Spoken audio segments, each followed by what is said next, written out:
நீங்க 2 பேரும் எங்களுக்கு சொந்தக்காரங்க இல்லைன்னு எங்களுக்கு தெரியும். நீங்க பையன் வீட்டு சைடும் இல்ல, பொண்ணு வீட்டு சைடும் இல்ல. ஆக்சுவலி நீங்க 2 பேரும் இன்வைட்டடே இல்ல. இப்ப சீக்கிரமா நீங்க யாருன்னு சொல்லுங்க. இங்க எதுக்கு வந்தீங்கன்னு சொல்லுங்க. உங்க முகத்தை பார்த்தா நல்ல குடும்பத்து பசங்க மாதிரி தெரியுது. ஆனாலும் கல்யாணத்துக்கு ஃப்ரீயா சாப்பாடு சாப்பிட வந்தேன்னு சொன்னா நம்ப முடியல. கண்டிப்பா வேற ஏதோ ஒரு விஷயம் இருக்கு. நீங்க சொல்றீங்களா இல்ல எங்க சித்தப்பாவை கூப்பிட்டுமா? அவரு போலீஸ கூப்பிடுவாரு. இல்ல நாங்க உங்களுக்கு எந்த கஷ்டத்தையும் கொடுக்க இங்க வரல. ஆக்சுவலி நாங்க ஒரு பெரிய ப்ராப்ளத்துல மாட்டிக்கிட்டோம். நாங்க மறையறதுக்கு ஒரு இடம் தேடிட்டு இருக்கோம். இங்க கொஞ்சம் கூட்டமா இருந்ததுனால தான் நாங்க இங்க வந்துட்டோம். And you're absolutely right. நாங்க உண்மையிலே நல்ல குடும்பத்தை சேர்ந்த பசங்க தான். கண்டிப்பா நாங்களும் நல்லவங்க தான். ஆனா எங்க சிச்சுவேஷனும் கண்டிஷனும் கொஞ்சம் மோசமா இருக்கு.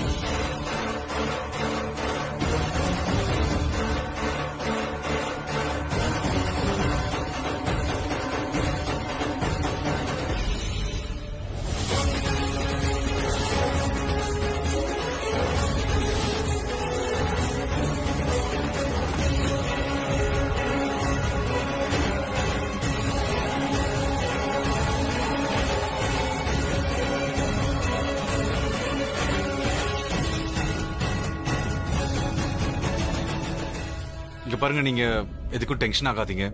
அட்லீஸ்ட் நீங்க எங்களை பார்த்து பயப்பட வேண்டாம். நாங்களே ஏற்கனவே ரொம்ப பயந்து போயிருக்கோம். ஆக்சுவலி நாங்க பெரிய ப்ராப்ளம்ல இருக்கோம். ட்ரபிள்ல இருந்து தப்பிக்கிறதுக்காக தான் நாங்க இங்க வந்தோம். என்னோட கேள்வி அதேதான். நீங்க எங்க இருந்து வரீங்க? ஆக்சுவலி நாங்க 2 பேரும் ஒரு கிளப்ல மீட் பண்ணோம். அதுக்கு முன்னாடி ஒருத்தர் எங்களுக்கு தெரியாது. நான் இவங்கள முத தடவை தான் சந்திச்சேன். ஆனா பார்த்த உடனே இவங்களை எனக்கு பிடிச்சு போச்சு. நான் இவங்க கிட்ட டான்ஸ் ஆட வரீங்களான்னு கேக்குறதுக்குள்ள அங்க போலீஸ் வந்துட்டாங்க. ஏன்னா அது ஒரு ட்ரக் பார்ட்டியா இருந்துச்சு. ஆக்சுவலி அங்க ட்ரக் பார்ட்டி நடக்கிற விஷயம் எங்களுக்கு தெரியாது. எனக்கு அந்த இடத்துல ட்ரிங்க்ஸோட சேர்த்து ட்ரக் சர்வ் பண்ற விஷயம் எனக்கு தெரியாது. தெரிஞ்சிருந்தா நாங்க போயிருக்கவே மாட்டேன். நானும் தான். போலீஸ் அங்க என்ன சொல்லிட்டு இருந்தாங்கன்னா, ஜாக்கும் ஜெனியும் தான் அங்க ட்ரக்ஸ் டீல் பண்ணி சப்ளை பண்ணிட்டு இருந்தாங்களாம். அங்க போலீஸ் எல்லாரையும் செக் பண்ணிட்டு இருந்தாங்க. ஜெனி ரொம்ப ஸ்மார்ட்டானவ. அவ என்ன பண்ணிட்டானா, சித்தார்த்தோட பாக்கெட்ல ட்ரக்ஸ் போட்டுட்டா. ஒரு நிமிஷம், அந்த சித்தார்த்த யாரு? சித்தார்த்தனா நான் தான். போலீஸ் இவரை அரெஸ்ட் பண்ணி கூட்டிட்டு போனாங்க. அப்ப நான் போலீஸ் கிட்ட என்ன சொன்னேன்னா, இவர் என் ஹஸ்பண்ட்னு சொல்லிட்டேன். இவர் என்ன சொல்றேன்னு சொல்லிட்டேன். அப்புறம் அந்த பொண்ணு ஜெனி இருக்கால, அவதான் இவரோட பாக்கெட்ல ட்ரக்ஸ் போட்டான்னு சொன்னேன். இப்ப அவங்களுக்கு அந்த ட்ரக்ஸ் திரும்ப வேணும். ஆனா அந்த ட்ரக்ஸ் நான் ஆல்ரெடி ஃபிளாஷ் பண்ணிட்டேன். அவங்களுக்கு மட்டும் நாங்க ட்ரக்ஸ் கொடுக்கலன்னா அவங்க எங்களை கண்டிப்பா கொன்னுடுவாங்க. ஆனா இப்ப போலீஸ்க்கு என்னாச்சுன்னு தெரியல. நாங்க அவங்க கிட்ட போய் சொன்னதான் நினைச்சிட்டு இருக்காங்க. இப்ப மொத்த போலீஸ் எங்க பின்னாடி தான் சுத்துறாங்க. அப்பல்ல இருந்தே ஓடிட்டு இருக்கோம். ஒளி இடம் தேடிட்டு இருக்கோம். ஆனா ஃபைனலா ஒளிஞ்சுக்க எங்களுக்கு ஒரு இடம் கிடைச்சது. அதுதான் இந்த இடம். ஆனா அவங்க எங்கேயும் வந்துட்டாங்க. உங்களுக்கு தெரியாது. Bro please help us. I promise. அவங்க இங்க இருந்து போனதுக்கு அப்புறம் நாங்களும் கண்டிப்பா இங்க இருந்து போயிடுவோம். ஆமா, இங்க இருந்து போயிடுவோம். அதுவும் இல்லாம இந்த ஊரை விட்டு நாங்க போயிடுவோம். சாரி டு சே, பட் எனக்கு இந்த சிட்டி ராசியே இல்ல. முதல்ல போரிங்கா இருந்துச்சு, அதுக்கப்புறம் இன்ட்ரெஸ்டிங்கா இருந்துச்சு, இப்ப டேஞ்சரஸா. செம்ம கதை. என்னுடைய பசங்களுக்கு இந்த மாதிரி ஒரு உண்மையான கதையை சொல்லணும்னு ஆசைப்பட்டு இருந்தேன். அப்படிதானே? கல்யாணம் அன்னைக்கே எனக்கு ஒரு ஸ்டோரி கிடைச்சிருச்சு. இதுல பயங்கரமா ஆக்ஷன் இருக்கு, சஸ்பென்ஸ் இருக்கு, டிராமா இருக்கு. என்னோட கல்யாணம் ஒரு ஸ்பெஷலான மொமெண்ட்ல நடக்கணும்னு ஆசைப்பட்டேன். இதை விட ஒரு ஸ்பெஷலான மொமெண்ட் எங்க இருக்க முடியும்? இங்க ஒரு கப்பலோட உயிரை காப்பாத்துற வாய்ப்பு எனக்கு கிடைச்சிருக்கு. Not a couple, okay? ஆஷிஷ்க்கும் எனக்கும் முதல்ல இப்படிதான் தோணுச்சு. உங்களுக்கு தெரியுமா? நாங்க 2 பேரும் இதே மாதிரி தான் ஒரு ரெஸ்டாரண்ட்ல பாத்துக்கிட்டோம். அந்த சந்திப்புலயே இப்போ கல்யாணம் வரைக்கும் வந்துட்டோம். நாங்க உங்களுக்கு ஹெல்ப் பண்றோம். So that means அப்ப நாங்க 2 பேரும் இந்த ரூம்ல ஒளிஞ்சுக்கலாம் இல்லையா? ஒளியறதுனால எந்த பிரயோஜனம் இல்ல. அது அவங்க உங்களை தேடுறாங்க. கொஞ்ச நேரத்துல நாங்களும் மனமேடைக்கு போகணும். ஒருவேளை நாங்க போனதுக்கு அப்புறம் அவங்க வந்துட்டாங்கன்னா, அவங்கள பிடிச்சிட்டா என்ன ஆகும்? உங்களை காப்பாத்த எங்கள்கிட்ட ஒரே ஒரு ஐடியா தான் இருக்கு. அது என்ன ஐடியா? நீங்க மாப்பிள்ளை பொண்ணா மாதிரி ஒளிஞ்சுக்கணும். அதாவது மாப்பிள்ளை பொண்ணோட ட்ரெஸ் போட்டுக்கணும். அட, நாங்க உங்க ட்ரெஸ் போட்டுட்டா அப்புறம் நீங்க 2 பேரும் என்ன ட்ரெஸ் போட்டுப்பீங்க? நாங்க நிறைய போட்டோ செக்ஷன் ஏற்பாடு பண்ணிருந்தோம். அதனால ரிஸ்க் எடுக்க வேண்டாமேன்னு நாங்க ஒரு எக்ஸ்ட்ரா கல்யாண ட்ரெஸ் எடுத்து வச்சிருக்கோம். இப்ப எல்லாரும் இந்த ட்ரெஸ்ல எங்களை பார்த்ததுனால நீங்க தாராளமா இந்த ட்ரெஸ் போட்டுக்கிட்டு இங்க இருந்து போகலாம். அப்புறம் நீங்க முகத்துல முக்காடு போட்டிருப்பீங்க. நீங்களும் பூவால உங்க முகத்தை மறைச்சுக்குங்க. அப்புறம் நீங்க ஈஸியா இங்க இருந்து கிளம்பிடலாம். நீங்களா? வணக்கம். உனக்கும் எனக்கும் எந்த உறவும் இல்லப்பா. அதனால இந்த தேவையில்லாத ஃபார்மாலிட்டிஸ் எல்லாம் வேண்டாம். ஃபார்மாலிட்டினா என்ன அர்த்தம்? வணக்கத்துக்கு பதில் வணக்கம் சொன்னா போதும். நீயே இப்படி இருக்க? அதாவது என்னோட ஏழ்மையை சொல்றீங்களா இல்ல என் பழைய வாழ்க்கை? நீ எப்படிப்பட்டவன்னு எங்க 2 பேருக்குமே நல்லா தெரியும். நீ இப்ப பண்ணதும் தெரியும், பாஸ்ட்ல பண்ணதும் தெரியும். நீங்க பாஸ்ட பத்தி பேசாம இருந்தா நல்லா இருக்கும். ஏன்னா எங்க பாஸ்ட் இருக்கே, அது ஒரு ரெக்கார்ட் பிரேக்கிங். நாங்க எப்பெல்லாம் மீட் பண்றோமோ அப்ப சண்டையும் சச்சரவும் தான், வேற எதுவும். சண்டை சச்சரவா? சண்டை சச்சரவுனா உன்ன மாதிரி யாராவது பண்ணுவாங்களா? நான் என்ன பண்ண? ரொம்ப ஸ்மார்ட் எல்லாம் ஆகிறதுக்கு முயற்சி பண்ணாதானே? நீ என்ன காரியம் பண்ணேன்னு உனக்கே நல்லாவே தெரியும். புரியுது. நான் பண்ணது ரொம்ப தப்பு தான். நான் ஆக்சுவலி சாரி ஃபார் தட். நான் அப்படி பண்ணிருக்க கூடாது. ரொம்ப லேட்டா மன்னிப்பு கேக்குற. மன்னிப்பு கேட்க முடியாத அளவுக்கு நான் ஒன்னும் ரொம்ப லேட் பண்ணல. நீ என்ன நினைச்சிட்டு இருக்கிற? மன்னிப்பு கேட்டுட்டா எல்லாம் பழையபடி மாறிடுமா என்ன? அப்ப என்ன சொல்றீங்க? இந்த தப்புக்காக என் உயிரை கொடுக்கணுமா? அது கண்டிப்பா உன்னால முடியாது. ஏன்னா உன்னால உயிரை கொடுக்க முடியாது, உயிரை எடுக்க தான் முடியும். நீங்க என்ன சொல்ல வரீங்க? நான் உன்கிட்ட சொல்ல ஆசைப்படுறதெல்லாம் நீ என் பொண்ணை விட்டு விலகி இருந்தாலே போதும். இது கண்டிப்பா நடக்காது. ஏன்னா உங்க பொண்ணாலேயே என்னை விட்டு தூரமா இருக்க முடியாதுன்றப்ப நீங்க என்ன இந்த உலகத்துல எங்களை வேற யாராலையும் பிரிக்க முடியாது. நீயே இப்படி பண்ற? நீ இந்த மாதிரி பண்றதுனால உனக்கு எந்த மாதிரியான சந்தோஷம் கிடைக்க போகுதுன்னு தான் எனக்கு தெரியல. உன்னோட இந்த நடவடிக்கைனால பிரக்யா சந்தோஷமாவே இல்ல. எதுக்கு அவளுக்கு இந்த மாதிரியான பெயின் எல்லாம் குடுக்கற? நீயே அவளை சந்தோஷமா இருக்க விட மாட்டேங்கிற. அவளை வாழ்க்கையில முன்னேறதுக்கு ஏன் விட மாட்டேங்கிற? என்னால அவளை தனியா பார்க்க முடியல. நான் ஆசைப்படுறதெல்லாம் நாங்க 2 பேரும் ஒன்னா இருக்கணும், ஒன்னா வாழணும். அதாவது நாங்க கை கோர்த்து வாழ்க்கையில முன்னேறணும்னு நினைக்கிறேன். அவளால உனக்கு நிறைய லாபம் இருக்கு. அதனாலதானே அவ கூட சேர்ந்து நீ முன்னேறணும்னு நினைக்கிற. ஐ ஹோப் நான் சொல்ல போற விஷயம் உங்களுக்கு கண்டிப்பா புரியும்னு நினைக்கிறேன். ஆக்சுவலி நாங்க உங்களுக்கு உதவி பண்ணதா நினைச்சோம். ஆக்சுவலி நாங்க தான் இவங்களுக்கு எங்களோட ட்ரெஸ் கொடுத்தோம். அப்பதான் இவங்களை யாருக்கும் அடையாளம் தெரியாது, தப்பிச்சு போயிடுவாங்கன்னு. நாங்க தப்பிச்சு போகலாம் தான் இருந்தோம். ஆனா நீங்க தான் எங்களை தடுத்து நிறுத்திட்டீங்க. எங்க முகத்தை காட்டலாம்னு நினைச்சப்போ அதுக்குள்ள போலீஸ் வந்துட்டாங்க. அதனால முகத்தை காட்டலாமா வேணாமாங்கிற சந்தேகத்துல நாங்க அப்படியே இருந்துட்டோம். உங்களை பொறுத்த வரைக்கும் முன்னாடி பள்ளம், பின்னாடி கிணறு. உங்க முகத்தை காட்டியிருந்தா போலீஸ் பிடிச்சிருப்பாங்க. அப்படி காட்டாம இருந்திருந்தா கல்யாணம் பண்ண வேண்டியதா இருந்திருக்கும். சரி, அதான் சொல்லுவாங்கல்ல, நல்லதே நினைச்சா நல்லதே நடக்கும்னு. என்னோட ஆஷிஷும் பூஜாவும் உங்களுக்கு ஹெல்ப் பண்ணி சந்தோஷமா இருக்காங்கன்னா அப்புறம் எங்களுக்கும் சந்தோஷம் தான். கண்டிப்பா இந்த சந்தோஷத்துக்காக நம்ம ஸ்வீட் சாப்பிட்டே ஆகணும். அட என்ன எல்லாரும் வேடிக்கை பார்த்துட்டு இருக்கீங்க? எல்லாருக்கும் ஸ்வீட் கொடுங்க. உங்க 2 பேரோட கல்யாணம் ரொம்ப அற்புதமான முகூர்த்தத்துல நடந்திருக்கு. நீங்க எப்பவும் என்னைக்குமே சந்தோஷமா இருப்பீங்க. இப்போ இன்னும் கொஞ்சம் முகூர்த்தம் பாக்கி இருக்கு. நான் இந்த டயத்துக்குள்ள என்னோட பசங்களுக்கு கல்யாணத்தை பண்ணி வைக்க போறேன். நல்ல நேரம் முடியறதுக்குள்ள என் பசங்களுக்கும் நீங்க கல்யாணம் பண்ணி வைங்க. என்ன ஃபாஸ்டா பண்ணிடணும், சரியா? சரி சரி, வாங்க வாங்க வாங்க. சித்தார்த், நான் போய் ட்ரெஸ் சேஞ்ச் பண்ணிட்டு வந்துடுறேன். Excuse me. ஓகே. ஏன் அப்படி இருக்காது? கண்டிப்பா இருக்கும். ஏன்னா அவ பிராச்சியோட தங்கச்சி தானே. வாட்? பிராச்சியும் ரியாவும் அக்கா தங்கச்சிங்க. 2 வருஷமா அவங்களுக்குள்ள பேச்சுவார்த்தை இல்ல. அதனாலதான் உன்கிட்ட சொல்லவே இல்ல. ஆக்சுவலி அவங்க 2 பேருக்குள்ள நடுவுல நிறைய விஷயம் நடந்து போச்சுப்பா. அது என்ன? Okay, I can understand. நம்ம 2 பேரும் அண்ணன் தம்பி, நமக்குள்ள எவ்வளவு சண்டை நடந்திருக்கு. அதே மாதிரி அவங்க ட்வின் சிஸ்டர்ஸ். உறவு எந்த அளவுக்கு நெருக்கமா இருக்கோ அந்த அளவுக்கு சண்டையும் வரும். ஆனா மனசுக்குள்ள பாசம் அதிகமா இருக்கும். பல்லவி சித்தி உங்ககிட்ட பேசுறது இல்ல. அதனால உனக்கு அவங்களுக்கு உறவு இல்லாம போயிடுமா என்ன? அதுதான்ப்பா இங்க முக்கியம். உனக்கும் ஃபேமிலிக்குள்ள எவ்வளவு பிரச்சனை இருந்துச்சோ அதெல்லாமே இந்த கல்யாணத்தினால சீக்கிரமா எல்லாத்துக்கும் ஒரு முடிவு வந்துருப்பா. இங்க பாரு ரன்பீர், எனக்கு ரியாவை பிடிச்சிருக்கு, இந்த கல்யாணமும் பிடிச்சிருக்கு. எனக்கு என்ன தோணுதுன்னா இது ஏதோ எழுதப்பட்ட விதின்னு தோணுது. நான் அடிக்கடி உங்ககிட்ட சொல்லுவல, பிராச்சி மாதிரி ஒரு பொண்ணு வேணும், பிராச்சி மாதிரி ஒரு பொண்ணு வேணும்னு. நான் அவருடைய ட்வின் சிஸ்டரை கல்யாணம் பண்ணிக்கிட்டேன். என்னாச்சு? நீ ஏன் மூஞ்ச உம்முன்னு வச்சிருக்க? சொல்லு. சிட், உனக்கு ஞாபகம் இருக்குல்ல நான் அம்மாக்கு எதிரா போய் கல்யாணம் பண்ணிக்கிட்டேன். ஐ நோ, நீ தான் என்கிட்ட எல்லாத்தையும் சொல்லிட்டியே. உனக்கு எல்லாம் புரியும்னா என்னோட டென்ஷன் ஏன் உனக்கு புரியவே மாட்டேங்குது? நீ என்கிட்ட என்ன சொன்ன? பெங்களூர்ல பிரச்சனையில இருக்கேன்னு. நான் உடனே இந்த விஷயத்த சொல்ல அம்மா கிட்ட தான் போனேன். அப்ப அம்மா என்ன சொன்னாங்க தெரியுமா? அம்மா என்ன சொன்னாங்கன்னு தெரியுமா? நான் எந்த பொண்ணை கையை காட்டணும் அந்த பொண்ணை தான் சித்து கல்யாணம் பண்ணிப்பான். ஒருவேளை எனக்கு பிடிக்காத பொண்ண அந்த சித்துக்கு மட்டும் பிடிச்சிருந்ததுன்னு வையேன், அதுக்கப்புறம் உன்னை வீட்டு விட்டு துரத்துற மாதிரி அவனையும் நான் துரத்திடுவேன். இப்ப நான் ஏன் டென்ஷன்ல இருக்கேன்னு உனக்கு புரியுதா? இங்க பாரு, நானும் அம்மாவுக்கு எதிராக தான் போய் கல்யாணம் பண்ணிக்கிட்டேன். அதனால இப்ப வரைக்கும் அம்மா என்ன வீட்டுக்குள்ள நுழையவே விடல. சோ எந்த தப்ப நான் பண்ணணும் அதே தப்பு தான் நீயும் பண்ணிருக்க. எனக்கு என்ன ஆச்சோ அதே தப்பு தான் உனக்கும் நடக்கணும்னு எனக்கு விருப்பமே இல்லப்பா. தயவு செஞ்சு புரிஞ்சுக்கொன்ன. நீ அம்மா சொன்னதை கேட்கல, அவங்க கிட்ட பெர்மிஷனும் வாங்கவே இல்ல. அவங்க உன்னை வீட்டை விட்டு துரத்துருவாங்களோன்னு எனக்கு ஒரே டென்ஷனா இருக்குப்பா.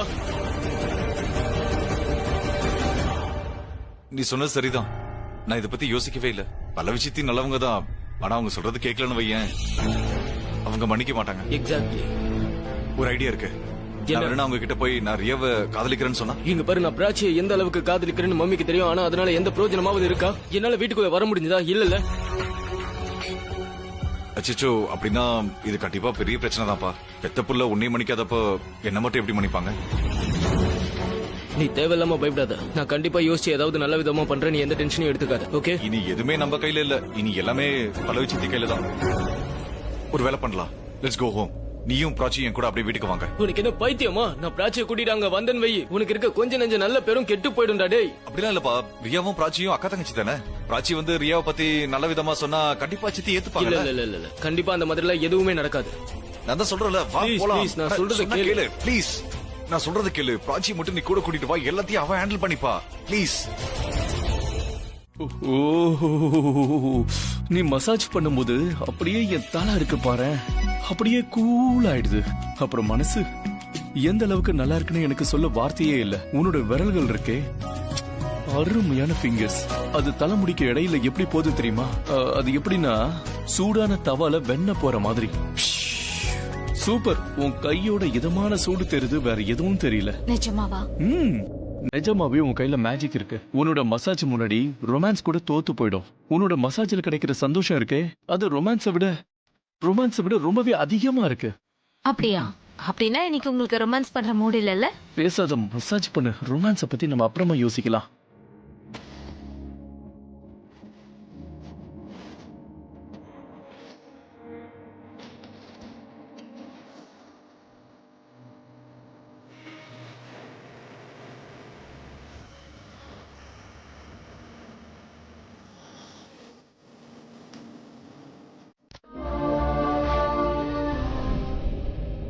ஒரு கன நேர பிரிவையும் இங்கே ஒரு யுகமாகவே கழிக்கிறேன். என் கண்களில் வழியும் நீர் துளியில் ஓர் துளி துளியாய் உன்னை காண்கின்றேன். நீ இல்லை என்றால் நான் உன்னை இங்கே, என் சுவாசமும் நீதானே. விழிமூடினான் நீ வருகிறாய், விழித்திறக்க எனும் மறைத்தாய். பிரிவினாய் நம்மை அறிகிறோம், அறிவதால் பின்பு இணைகிறோம்.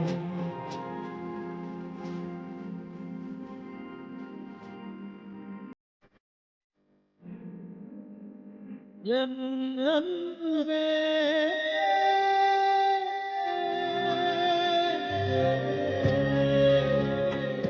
என் அன்பே.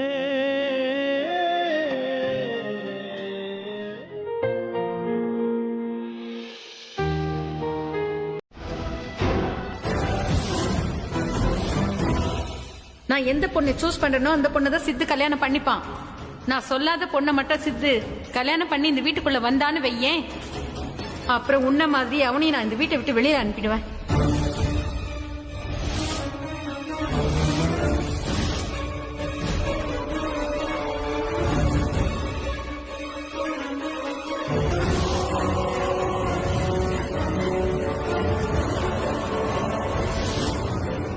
சித்தார்த், நீ கல்யாணம் பண்ணிக்கிட்டியா?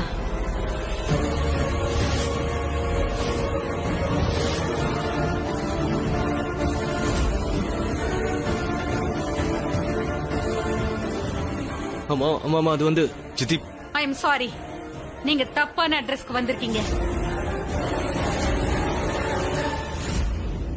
சித்தி ப்ளீஸ். நான் உன்னோட சித்தி எல்லாம் கிடையாது. இனிமே என்ன சித்தின்னு கூப்பிடாது என்ன? சித்தி என் மேல நீங்க கோவமா இருக்கீங்கன்னு எனக்கு அது புரியுது. உனக்கு புரியலன்னு தான் எனக்கு தோணுது. மறந்துட்டியா ரன்பீரை நான் எதுக்காக இந்த வீட்டை விட்டு அனுப்புனேங்கிறத மறந்துட்டியா? உன் கண்ணுக்கு அவன் அம்மா சுமந்த விஷயம் தெரியல.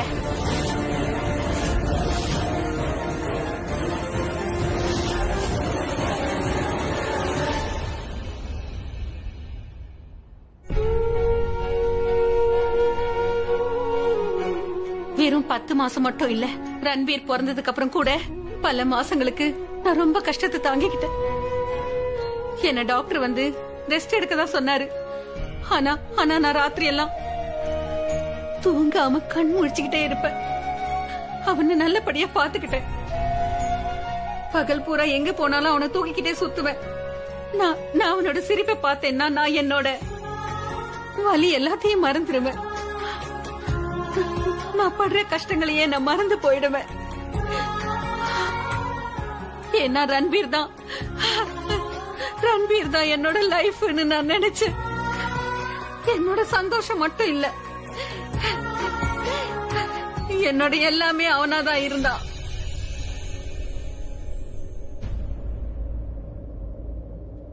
ஆனா நீ வந்து எல்லாத்தையும் அப்படியே தலைகீழ மாத்திட்ட. ஒரு பொண்ணு தான் கணவனை இழந்தா கூட அந்த கஷ்டத்தை அவ தாங்கிப்பா. ஆனா தான் பையனை இழந்தா அந்த கஷ்டத்தை அவளால தாங்கிக்க முடியாது. ஏன்னா அவதான் அவனை பெத்தது. அவன் பிறக்கும் போது இருக்கிற வலியை விட அவனை இழக்கிற வலி ரொம்பவே பெருசு. நீயும் ஒரு அம்மா ஆகணும்னு ஆசைப்படுற. உனக்கு பையன் பிறக்கணும். அப்புறம் எனக்கு என்ன நடந்துச்சோ அதேதான் உனக்கும் நடக்கணும். பல்லவி, உன்னோட பையன் உன்னை தனியா தவிக்க விட்டுட்டு வேற யாரையாவது கல்யாணம் பண்ணிக்கிட்டு போயிடணும். அப்பதான் நீ என்ன பண்ணங்கிறது உனக்கு புரிய வரும். பிராச்சி, பல்லவி போது நிறுத்து. ஏன் அத்தை, நான் ஏதாவது தப்பு பண்ண அப்ப நீங்க தடுங்க.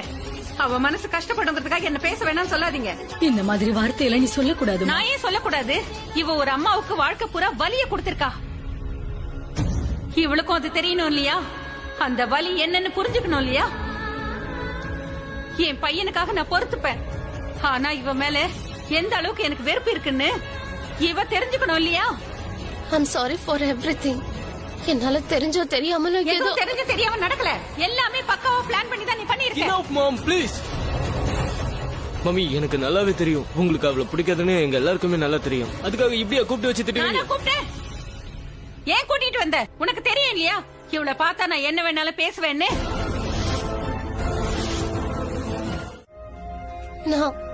நான் இன்னும் தாய் ஆகல. ஆனா நான் ஒரு பொண்ணு, ஒரு தாய்க்கு பொண்ணா இருக்கேன். என்னால உங்க வலிய உணர முடியாது. ஆனா உங்க வலிய என்னால புரிஞ்சுக்க முடியும். அத்தை, உங்ககிட்ட எவ்வளவு மன்னிப்பு கேட்டாலும் அது சரியாகாதுன்னு எனக்கு தெரியும். நீங்க சொல்றது சரிதான். உங்க 9 மாசத்தை விட நான் அக்னி சுத்தி வந்தது பெரிய விஷயம் இல்ல. நான் பொண்டாட்டியான சந்தோஷங்கிறது உங்க தாயான சந்தோஷத்தை விட பெருசே கிடையாது. அத்தை, உங்களோட அந்த சந்தோஷத்தை நான் பறிச்சுட்டு தான் நினைக்கிறீங்கல்ல? தயவு செஞ்சு என்ன நம்புங்க. உங்க சந்தோஷத்தை வேணா உங்ககிட்ட இருந்து பறிக்கலாம். ஆனா உங்க உரிமையை யாராலையும் பறிக்க முடியாது. அத்தை, ரன்பீர் என் புருஷங்கிறது உண்மைதான். ஆனா அதுக்கு முன்னாடி அவன் உங்களோட புள்ள.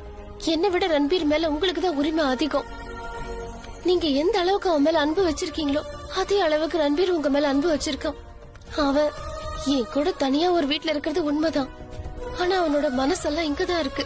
உண்மையை சொல்லணும்னா நாங்க 2 வருஷமா எங்க வாழ்க்கை வாழ்றோம், சந்தோஷமா தான் இருக்கோம். ஆனா இந்த 2 வருஷத்துல ஒரு நாள் கூட உங்களை நினைக்காத நாளே கிடையாது. அத்தை,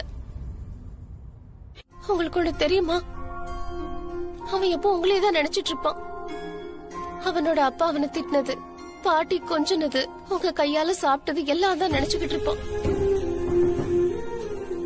இந்த விஷயம் எல்லாம் அவன் என்கிட்ட சொல்ல மாட்டான். இருந்தாலும் நான் புரிஞ்சுப்பேன். நீங்க மட்டும் கஷ்டப்படல, ரன்பீரும் தான் கஷ்டப்பட்டுக்கிட்டு இருக்கான். ஒரே நேரத்துல அவன் 2 வாழ்க்கைய வாழ்ந்துட்டு இருக்கான். பிரசன்ட்ல ஏன் கூட வாழ்றான், பாஸ்ட்ல உங்க கூட வாழ்ந்துகிட்டு இருக்கான். நடந்து முடிஞ்சதுதான். அதை நம்மளால மாத்த முடியாது. ஆனா வரப்போற நாட்களை நம்மளால மாத்த முடியும். அது நம்ம கையில தானே இருக்கு. ஐநோ, கடந்த காலத்துல நடந்த எல்லா விஷயத்துக்கும் நான் தான் காரணம். ஆனா வரப்போற நாட்கள் நல்லபடியா மாற வாய்ப்பு இருக்கு. அதுக்கு காரணமா நீங்க இருங்களே அத்தை. பிளீஸ், ரன்பீரையும் சித்தையும் மன்னிச்சிருங்க அத்தை. இது கண்டிப்பா நடக்காது.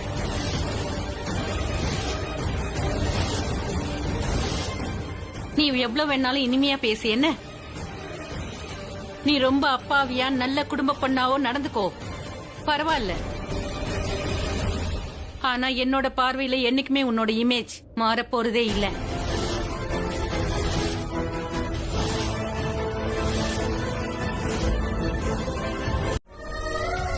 இந்த அளவுக்கு உங்க பையனை நீங்க ஏன் வெறுக்கிறீங்க? ஏன் கல்யாணத்துக்கு அப்புறமும் நமக்குள்ள இருந்த உறவு மாறலமா? ராச்சி கூட இருந்த உறவு தான் மாறிடுச்சு. இப்போ உங்க பையன் தான், எப்பவும் நான் உங்க பையன் தான். பையன் மேல ஏமா எந்த அளவுக்கு வெறுப்பு? என் மேல இவ்வளவு அன்பு வச்சிருக்கீங்கன்னா அப்புறம் ஏன் என்கிட்ட முகம் கொடுத்து கூட பேச மாட்டீங்க? அப்புறம் நான் பிராச்சி மேல எந்த ஒரு தப்பும் இல்லைன்னு உங்களுக்கு எப்படி நான் சொல்லி புரிய வைக்கிறது? உண்மையை சொல்லணும்னா என்ன பிராச்சி கல்யாணம் பண்ணிக்க தயாராவே இல்ல. நான் தான் அன்னைக்கு கோவிலுக்கு போனேன். நான் தான் பிராச்சியை கல்யாணம் பண்ணிக்க சொல்லி ஃபோர்ஸ் பண்ணேன். அது மட்டும் இல்ல, நான் பிராச்சி கிட்ட நீ மட்டும் என்ன கல்யாணம் பண்ணிக்கலன்னா செத்துருவேன்னு சொன்னேன். இந்த விஷயம் உங்களுக்கே நல்லா தெரியும், பிராச்சிக்கும் நல்லா தெரியும் மாம். ஆனா நீங்க என்ன பண்ணீங்க? எனக்கு கல்யாணம் ஆக விடாம தடுத்தீங்க. ஆனா பிராச்சி என்ன பண்ணா, என்ன அவ கல்யாணம் பண்ணிக்கிட்டான். நான் இங்க உங்களுக்காக வரல, எனக்காக வரல, பிராச்சிக்காகவும் நான் இங்க வரல. நான் இங்க வந்தது சிட்டுக்காக மட்டும்தான். நாங்க சொல்றதான் நீங்க கேட்கல. ஆக்சுவலி சிட் சொல்றதையாவது நீங்க கேப்பீங்கன்னு நாங்க நம்புறோம். நானும் பிராச்சியும் பெங்களூர் போயிருந்தப்போ அப்போ சிட்டுக்கு. அப்ப நீங்க 2 பேரும் பெங்களூர் போனீங்களா? சித்து நீயே சொல்லு, இங்க என்னப்பா நடக்குது? இங்க என்ன நடக்குதுன்னு உனக்கு புரியுதாப்பா? எனக்கு இப்ப எல்லாமே தெளிவா புரியுது. எனக்கு இப்ப நல்லா புரிஞ்சிருச்சு. இவங்க என்ன பண்றாங்கன்னு புரியுது. சித் நீ பெங்களூர்ல இருந்து போன் பண்ணப்ப நீ ஏதோ பிரச்சனையில மாட்டிருக்க, ஒரு பொண்ணு கூட இருக்கேன்னு சொல்லி இவன் இந்த ரன்பீர் தான் என்கிட்ட வந்து சொன்னான். அந்த விஷயத்த சொன்னதே இவன் தான். ஆனா நான் இவங்கிட்ட என்ன சொன்னேன் தெரியுமா? அதுக்கெல்லாம் வாய்ப்பே இல்ல, நீ எந்த பொண்ணையும் மீட் பண்ண மாட்டேன்னு சொன்னேன். என் அனுமதி இல்லாம யாரையும் சந்திக்க மாட்டான்னு சொன்னேன். இன்ஃபேக்ட் இதையும் நான் இவங்கிட்ட சொன்னேன். நீ ஒருவேளை கல்யாணம் பண்ணிக்கிறதா இருந்தா என் விருப்பத்தோட தான் பண்ணிப்பேன்னு நான் சொன்னேன். இந்த விஷயத்தை தெரிஞ்சுக்கிட்டான். இதுக்கு பழி வாங்கதான் இவங்க 2 பேரும் பெங்களூருக்கே வந்திருக்காங்க. அப்புறம் நான் அப்ரூவ் பண்ணாத பொண்ணு இவங்க 2 பேரும் சேர்ந்து உனக்கு கல்யாணம் பண்ணிட்டாங்க. என்ன சரிதானே? பல்லவி, நீ எல்லா விஷயத்தையும் ஏமா தப்பா புரிஞ்சுக்கிற? 2 வருஷத்துக்கு முன்னாடி பிராச்சி எப்படி ரன்பீரை பிரெயின் வாஷ் பண்ணாலோ, இப்ப இவங்க 2 பேரும் சேர்ந்து உன்னை பிரெயின் வாஷ் பண்ணிருக்காங்க. உன்னை செல்ஃபிஷ் ஆக சொல்லிருப்பாங்க. உன் சந்தோஷத்தை பாருன்னு சொல்லிருப்பாங்க. முதல்ல இந்த பொண்ணை கல்யாணம் பண்ணிக்கோ, அப்புறம் இங்க வந்து மன்னிப்பு கேளுன்னு சொல்லிருப்பாங்க. அதாவது நான் உன்னை மன்னிச்சிடுவேன், அப்புறம் நான் உன்னை ஏத்துப்பேன்னு சொல்லிருப்பாங்க. இதுதானே இவங்க சொன்னாங்க. இவங்க 2 பேரால முடியாத காரியத்தை உன் மூலமா இவங்க செய்ய வைக்கிறாங்க. அப்பதானே என்ன நினைச்சு நானே வெக்கப்படணும். அதாவது எங்க இஷ்டத்துக்கு நாங்க என்ன வேணாலும் பண்ணுவோம், உங்களால ஒண்ணும் பண்ண முடியாதுன்னு இவங்க என்ன பழி வாங்க பாக்குறாங்க. அஜித்தி, நீங்க விஷயத்தை வேற எங்கேயே கொண்டு போறீங்க. என் கல்யாணத்துக்கும் இவங்களுக்கும் எந்த சம்பந்தமும் இல்ல. தயவு செஞ்சு நீங்க இவங்களை திட்டாதீங்க. எனக்கும் என் ஒய்ஃபுக்கும் இத பத்தி எக்ஸ்பிளைன் பண்றதுக்கு ஒரு சான்ஸ் கொடுங்க. நான் எந்த வாய்ப்பும் தர மாட்டேன். உன் மனைவியை பத்தி தெரிஞ்சுக்கணுங்கிற அவசியம் எனக்கு இல்ல. அவ எவ்வளவு நல்லவளா இருக்கட்டும், எவ்வளவு அழகானவளா இருக்கட்டும், எவ்வளவு பணக்காரி ஆகட்டும், எவ்வளவு குடும்பத்தை பத்தி தெரிஞ்சவளாவும் இருக்கட்டும், நான் அவளை ஏத்துக்க மாட்டேன். ரன்பீருக்கு என்ன சொன்னனோ அதே தான் நான் உங்ககிட்டயும் சொல்றேன். இந்த வண்டி, அப்புறம் வண்டிக்குள்ள இருக்கிற நீ, அப்புறம் உன்னோட பேச்சு, உன்னோட முகம், இது எல்லாத்துலயும் ப்ராப்ளம் தான். ஷட் அப் இல்ல, ஸ்விட்ச் ஆஃப். வண்டி ஓட்டும் போது மொபைல் ஆஃப் பண்ணிட்டு வண்டி ஓட்டு. நீ பிரேக் போடும் போது நான் பார்த்தேன், போன்ல தானே பேசிக்கிட்டு இருந்த. நீ சாகணும்னா எங்கேயாவது போய் சாகு, என்னைய சாகடிக்கிற. வண்டி முன்னாடி நீ ஒரு பெரிய போர்டை வச்சிரு, நான் சாக போறேன், சாகணும்னா கார் முன்னாடி வாங்கன்னு. விஷயம் என்னன்னா, நான் என்னுடைய புது கேர்ள் ஃபிரெண்ட பார்க்க போறேன்ப்பா. நான் ஒண்ணு சாக போல. உன் முகத்தை பார்த்தா கேர்ள் ஃபிரெண்ட் இருக்கிற மாதிரி தெரியலையே. சரி, நான் உனக்கு ஆசீர்வாதம் பண்றேன். இன்னைக்கு உன் கேர்ள் ஃபிரெண்ட் கூட பிரேக்கப் ஆயிடுச்சு. சரி, சீக்கிரம் போ, அவளை சந்திக்காம பிரேக்கப் ஆயிட போகுது.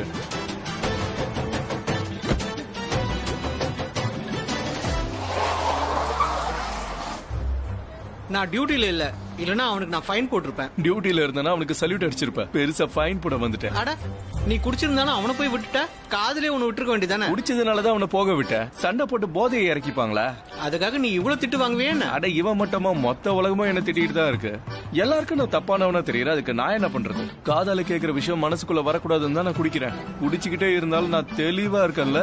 இங்க பாரு, எல்லாரையும் நான் திருத்த போனேன்னு வெயி, அப்புறம் உருண்டியா இருக்கிற உலகம் நேரம் ஆயிடும். நீ இருக்கியே, நீ திருந்தவே மாட்ட. I understand. அந்த மேன்ஷன் உங்களுக்கு முக்கியமா ரொம்ப தேவைப்படுதுன்னு. ஆனா எதுக்காக வேணுங்கிறது தான் எனக்கு தெரியல. இருந்தாலும் தெரிஞ்சுக்க ஆசைப்படுறேன். உங்களுக்கும் அந்த மேன்ஷனுக்கும் அப்படி என்ன அட்டாச்மெண்ட் இருக்குன்னு நான் தெரிஞ்சுக்கலாமா? முதல்ல நீங்க அதை என்ன விலை கொடுத்து வாங்கினாலும் வாங்க தயாரா இருந்தீங்க. இப்ப நீங்க அதையே ரிஜெக்ட் பண்ணி விற்க பாக்குறீங்க. மேடம், ஒருவேளை உங்களுக்கும் அந்த மேன்ஷனுக்கும் ஏதாவது பழைய கனெக்ஷன் இருக்கா? இந்த வீட்டு மேல எந்த வேல்யூ இல்ல, அதனால இந்த வீட்டு விட்டு வெளியில போறதுனால கவலை இல்ல. ஆனா இன்னைக்கு ஒண்ணு நான் இந்த வீட்டுல வச்சு பாத்துட்டேன்ல, அதனால எனக்கு ரொம்ப கஷ்டமா இருக்கு. ப்ளீஸ் இந்த வீட்டை வித்துறாத. இந்த வீட்டை விக்கிற ஏலத்தை ப்ளீஸ் உடனே நிப்பாட்டு. ப்ளீஸ், இந்த வீட்டோட நம்ம நினைவுகள் சம்பந்தப்பட்டிருக்கு. ஆனா நல்ல நினைவுகள்லாம் உங்க கூடவும், மோசமான நினைவுகள்லாம் ஏன் கூடவும் ஏன் இருக்கணும்? அப்ப நீ என்ன உன் கூட வச்சுக்க மாட்டியா? உங்க சம்பந்தப்பட்ட எந்த விஷயத்தையும் நான் வச்சுக்க விரும்பல. இந்த வீடும் சரி, இதோட நினைவுகளும் சரி, எனக்கும் அதுக்கும் எந்த கனெக்ஷனும் இல்ல. ஒருவேளை திரும்பவும் உங்களுக்கு அந்த மேன்ஷன் வேணும்னா தாராளமா நீங்க வாங்கிக்கலாம். உங்க ஃபார்ம் ஹவுஸ்ல எனக்கு இன்ட்ரெஸ்ட் இருந்தா நான் வாங்கிக்கிறேன். கிரேட். நீங்க ஒரு வேலை பண்ணுங்க, ஈவினிங் நீங்க என் கூட ஃபார்ம் ஹவுஸ்க்கு வாங்க. நீங்க பாத்துட்டு பிடிச்சிருந்தா நீங்களே வச்சுக்கோங்க. Okay? Not in the evening, right now. இருட்டின பிறகு ப்ராப்பர்ட்டியை பாக்குறதுல ஒரு பிரயோஜனமும் இல்ல, புரியுதா? அது விஷயம் என்னடா, நாள் முழுக்க மீட்டிங் நிறைய இருக்கு, எல்லாமே பேக் டு பேக் லைன் அப்ல இருக்கு. என்னால ஈவினிங் தான் வர முடியும். நீங்க என் கூட ஈவினிங் வந்தீங்கன்னா அந்த ஃபார்ம் ஹவுஸ நீங்க வேற ஒரு கோணத்துல கண்டிப்பா பார்க்கலாம். You will love it, trust me. அப்புறம் என் தப்ப திருத்திக்க எனக்கு ஒரு வாய்ப்பை கொடுக்கணும் இல்லையா? நானே என்னுடைய ப்ராப்பர்ட்டியை நல்ல விதமா பிரசன்ட் பண்ணணும் இல்லையா?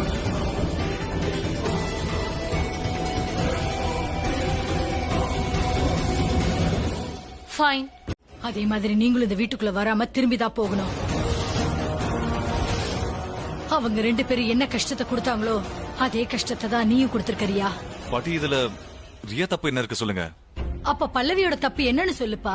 நீங்க 2 பேரும் இங்க இருந்தா அவ எப்படி மறப்பா சொல்லுங்க? எந்த நாள் அவளுக்கு கஷ்டத்தை கொடுத்ததோ அந்த நாளை அவ எப்படி மறப்பா சொல்லுங்க? கோவில்ல சிலையே இல்லன்னு வச்சுக்கோ, அதுக்கப்புறம் பூஜை புனஸ்காரம்லாம் அங்க எதுக்கு? நீங்க என்ன முடிவெடுக்கணுமோ அதை நீங்களே எடுத்தாச்சு. இனிமே முடிவெடுக்க வேண்டியது நாங்க தான். நாங்க இந்த கல்யாணத்தை ஏத்துக்கல, அதே மாதிரி நீயும் இந்த கல்யாணத்தை நியாயப்படுத்தாத. யார் ஒத்துக்கிட்டாலும் ஒத்துக்கலனாலும் இந்த கல்யாணத்தை நான் ஏத்துக்கிறேன்.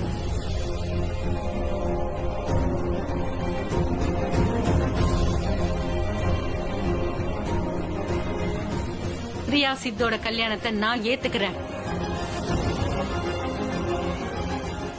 இனிமே நீங்க 2 பேரும் இந்த வீட்லயே இருக்கலாம். இல்ல ஆண்டி, ஆண்டி தங்கறது இப்ப பிரச்சனையே இல்ல. விஷயம் யோசிக்கிறதுலயும் புரிஞ்சுக்கிறதுலயும் இருக்கு. பாட்டி சொல்றது சரிதான். நாங்க 2 பேரும் கல்யாணம் பண்ணிக்கலான்னு முடிவெடுத்தப்ப அப்ப நாங்க வெறும் காப்ஸ் அப்புறம் ட்ரக் டீலர்ஸ பத்தி மட்டும் தான் யோசிச்சோம். ஆனா இதுல நம்ம யார் மேலயும் எந்த தப்பும் கிடையாது. அப்புறம் சித்தார்த்தவும் நானும் அடுத்து என்ன பண்ணணுங்கிறத பத்தி தான் யோசிச்சோமே தவிர அதுக்கப்புறம் என்ன ஆகுங்கிறத பத்தி நாங்க யோசிக்கவே இல்ல. அப்புறம் பாட்டி, நீங்க இப்ப சொன்னீங்கல்ல, காயம் பட்டா கண்டிப்பா வலிக்குதானே செய்யும். ஆனா ஒரு தடவை அடிபட்டதுக்கு அப்புறமா அதுல இருந்து பாடம் கத்துக்கிட்டு திரும்ப நாம அந்த தப்ப பண்ண கூடாது. அது நடக்காம பாத்துக்கணும். உங்களால அது கண்டிப்பா முடியும் ஆண்டி. ஆனா நாங்க சின்ன பசங்க, சின்ன பசங்களோட பழக்கமே அதானே. ஏதாவது ஒரு பெரிய பிரச்சனை வந்துட்டா நேரா பெரியவங்க கிட்ட தான் வருவாங்க. யாராவது பசங்களை திட்டாங்கன்னா பெரியவங்க கிட்ட தான் போய் அழுவாங்க. எப்போது கீழே விழுந்துட்டா பெரியவங்களை பிடிச்சுதான் நடப்பாங்க. அப்புறம் ஸ்டடி ஆவாங்க. நான் உங்ககிட்ட ஹானஸ்டா ஒன்னு சொல்ல விரும்புறேன். எப்போ எனக்கு கோலி ஃபேமிலிக்கு நான் மருமகள் ஆயிட்டேன்னு தெரிஞ்சதோ அதுக்கப்புறம் நான் ரொம்ப சந்தோஷப்பட்டேன், ரொம்ப உற்சாகமாயிட்டேன். ஆமா, நான் உண்மையிலேயே செல்ஃபிஷ் ஆயிட்டேன் தான். நான் ரொம்ப சந்தோஷமாயிட்டேன், எக்ஸைட்டட் ஆயிட்டேன். உங்களுக்கு வந்து சர்ப்ரைஸ் கொடுக்கலாம் நினைச்சிட்டு இருந்தேன். அதுக்காக தான் நான் இப்படி முக்காடு போட்டு வந்தேன். நான் என்ன நினைச்சிட்டேன், இந்த மாதிரி மறைஞ்சுக்கிட்டு அப்புறம் என் ஃபேஸ காட்டி சர்ப்ரைஸ் பண்ணலாம்னு நினைச்சேன். ஆனா நம்ம பாஸ்ட பத்தி நான் மறந்து போயிட்டேன். நீங்க எல்லாரும் என்ன பார்த்ததும் உண்மையிலேயே சந்தோஷப்படுவீங்கன்னு நினைச்சேன். ஆனா நீங்க அதுக்கு பதிலா சாரி பாட்டி, ஐம் சாரி ஆண்டி. ஆர்த்தி தட்டை கொண்டு வா. Okay ma'am.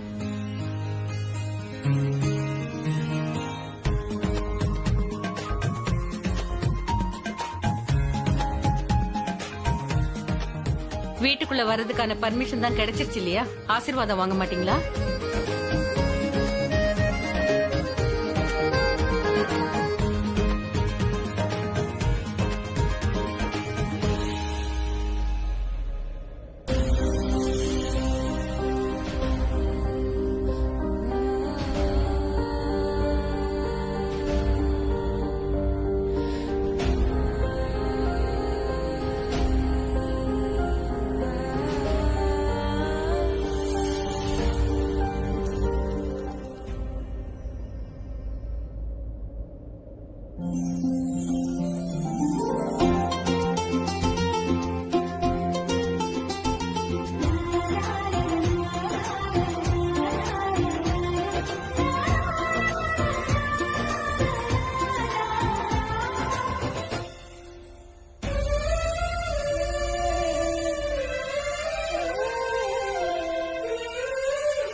உன் வலது காலால இந்த கலசத்தை எட்டி உதைச்சிட்டு வா. உன் காலை குங்குமத்துல நினைச்சு இந்த வீட்டுக்குள்ள காலடி எடுத்து வை.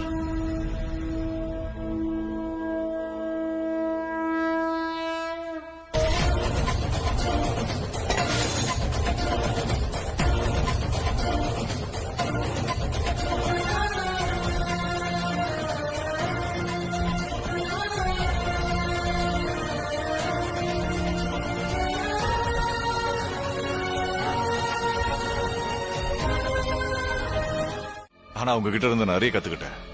இந்த வாட்டி நடக்க விட மாட்டேன். ஃபைன். இந்த வாட்டி இந்த மாதிரி பண்ணலாமே. There will be no exchange of money.